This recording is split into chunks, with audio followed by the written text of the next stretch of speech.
OFX are probably one of the world's kind of longest standing currency companies. So we help businesses of all sizes move money around the world faster and at a lower cost than they can do with their banks. We have kind of a number of different products that support various different SMEs. And for our online seller clients or our kind of global merchants, we have a global currency account that gives them the equivalent of a local bank account in the US, Canada, UK, Europe, Australia, Hong Kong, to enable them to collect their overseas revenue in the currency they're selling it internationally and then move that back to either their kind of home currency at a much better exchange rate than they would get from a marketplace or a card acquirer or a bank, or just use those funds that they've collected internationally to pay their taxes or suppliers and kind of net out the requirement of moving money across borders unnecessarily. Beautiful. Fantastic. Really good way to put that together. All right, so let's touch on what you first mentioned. So in the past couple of weeks, I know a lot's changed. I saw a big player left the U.S. I know there's a lot of things going on. So is it something in the industry that's changing? What do you think it is? No, I don't think it's necessarily something in the industry that's changing. There's a lot of companies that have grown very quickly in the payment space over the last 10 years, and they have a lot of private equity money, I guess, that's gone in, and it was well publicized that there was potentially an acquisition event that happened in that instance, which may have made it difficult for them to keep their US operations running. And we know those folks really well. They're a great business, and I'm sure that they did everything that they could not to have had to close down. But I don't think that it's a big sea change in the industry at all. And as far as we're concerned, we're a public company down in Australia. We're really focused on the US market. So, it's unfortunate they had to do that, but it's a benefit for us because, we're here for the long term and we're focused on the US market. So hopefully we can help people that haven't got a home anymore. Nice. So what are your thoughts on the way 2019 is going to kind of shape out with the way that certain business owners should be kind of utilizing all the, you have a ton of different products. So what is the best kind of approach for the new year? Yeah, I think that, the payment industry is pretty interesting as far as it's gone with in the e-commerce sector particularly. There's a number of different, I suppose, payment processing solutions that have popped up, particularly in the cross-border space, where you can collect money, obviously overseas, and then bring it back just at a better rate whenever you generate those revenues.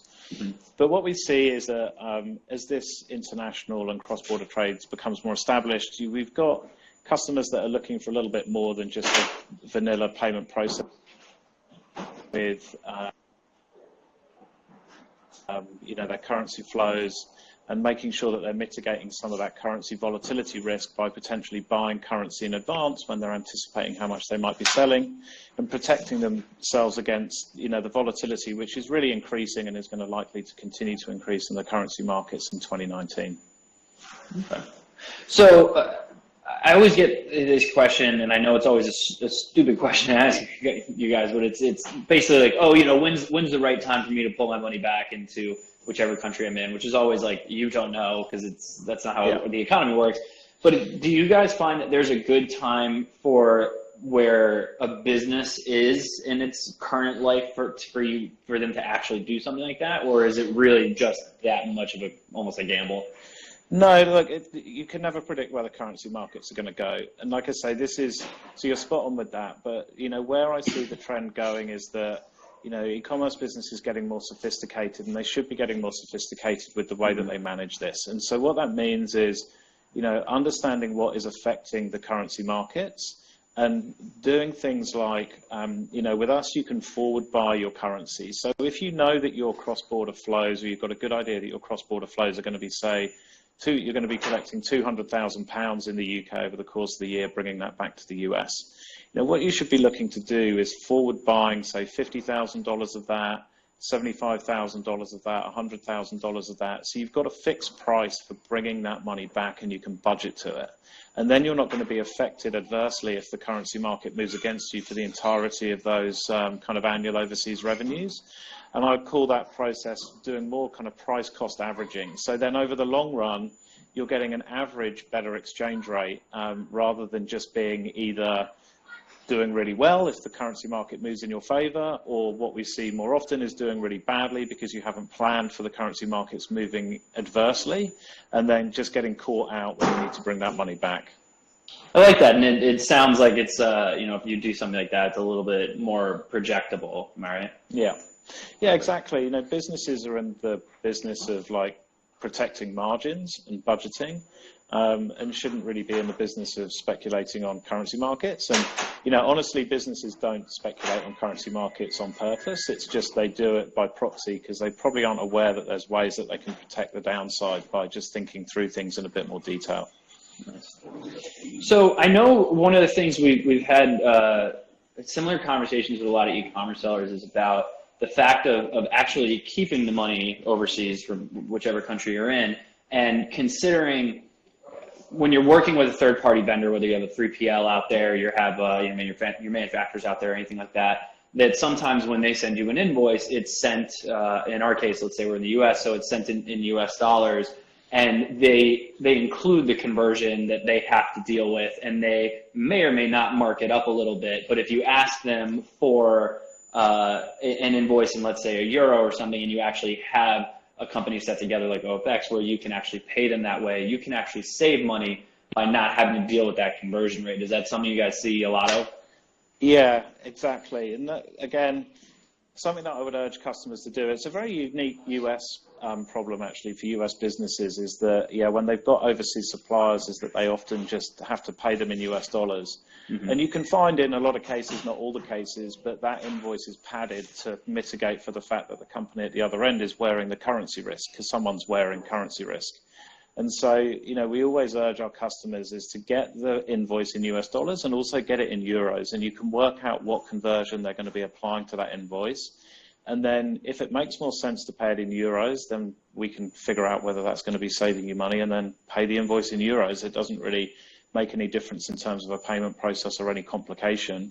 It just helps you potentially save money on that padding that could have been added. So you just got to kind of get into the nitty-gritty, check those things, and use a specialist that can kind of help you dig through that in a bit more detail and give you some assurances that you are making the right decision, because there could be other instances where your supplier's maybe messed up the exchange rate, or has got a really good like dollar to euro rate that they've hedged and they're passing on some saving to you. But you just got to kind of check that and make sure you're doing your budgeting properly and saving wherever you can. What kind of approach with all of the different solutions and products that you guys offer do you see a majority of e-commerce sellers using? So, by far the most popular product is the global currency account, because it gives you the ability to collect those revenues. And I'd call it like an enterprise treasury solution for small businesses. Every business, regardless of their size, wants to get to the point where they can net their foreign currency flows by collecting, storing their international foreign currencies, and those. So that's the most popular product. And then second to that, it's budgeting for your payables, and then using forward contracts potentially to hedge some of that exposure. And like I say, get some price cost averaging and just some sensible, very simple budgeting processes in place to mitigate the risk of the volatility in the currency markets. So who do you see as essentially I want to say the ideal customer to work with you? Obviously, I know you guys offer a very wide range of a lot of things, so it's kind of up in the air on that. But on an e-commerce side, where do you see like, okay, that's usually a good fit for you guys? Yeah, I think that it's, people that are selling cross-border of any size. We're happy to speak to people that are just thinking about going international, and they just want to get some better understanding of what is involved in doing that and how to manage that currency exposure. And then we've got, customers all the way up to, merchants that might have a $50 to $100 million overseas revenue business that needs some much more advanced techniques, much more advanced processing. So we can help everyone at every different end of the scale. All of our customers get the same level of service as well. They all get an account manager. They get someone that they can pick the phone up to 24/7, 365 to, bounce ideas off of, and, just help them kind of navigate that payments world with a bit more detail. So, the perfect person, just to sort of summarize, anyone that's thinking about going international or is already selling international and wants to expand. Beautiful. So your space, it's a very interesting space. I see people come in it all the time, but there's really only a handful of you that are, very successful at this whole global financing for any kind of business. And what is it that really either keeps you guys kind of sitting, nice at the top, or is what really differentiates you from all of the competition that, especially lately, that's starting to come into your space? Yeah, like I say, we've been around since 1998, so we've got a very deep regulatory footprint all over the world. Like, you can't just get payments licenses to do cross-border payments easily. It takes a long time, a big investment. It's a huge barrier to entry. And the other thing that differentiates us is that, out of the whole industry, we've probably got the deepest payment network. And what I would mean by that is the ability to send and receive local payments, not going through SWIFT, to speed things up and make sure that receiving fees at the other end are a lot lower. And we pride ourselves on the fact, because the amount of time we've been around, we've got relationships with 18 of the world's largest banks. A lot of the new players that you see coming into the market now, they will kind of aggregate their platforms through intermediaries, through tier 2 banks, through kind of less stable networks. And, you could pretty much name any of the top 20 biggest global banks. And, I can almost guarantee that they're our partners, and those are the people that support our networks. And you just can't really build that anymore. And certainly the regulatory and licensing footprint is really hard to come by. Wow. Well done. So, yeah. And the other thing that I'd say differentiates us quite a bit is, without wanting to advertise stuff too much, but we've been very, very meticulous over the course of our existence to build in scalable processes into what we do. When we started our business, fintech wasn't really a thing, but we were probably the first company that did peer-to-peer payments, and all of our payments are manually reconciled, and that sounds like a standard thing to do, but we make probably 1.5 million payments a year. We move $24 billion through our bank accounts. And we've got around 20 to 30 operational staff that do that. If you look at some of the other companies, they're running into triple digits of the people that need to support those processes. And so what it means is that we can consistently keep our costs low, and we pass those on to our customers. So, we don't need to give people like honeymoon rates to come on board and then margins suddenly increase. We make sure that we keep our cost base low, and we can pass that value on consistently to our customers. So I'd say that's another point of differentiation, and our, kind of 20 plus years experience of doing that is a big differentiator. Oh, nice. I love to keep these nice and short and sweet, and you've obviously given us a ton of information already, so obviously very much appreciative.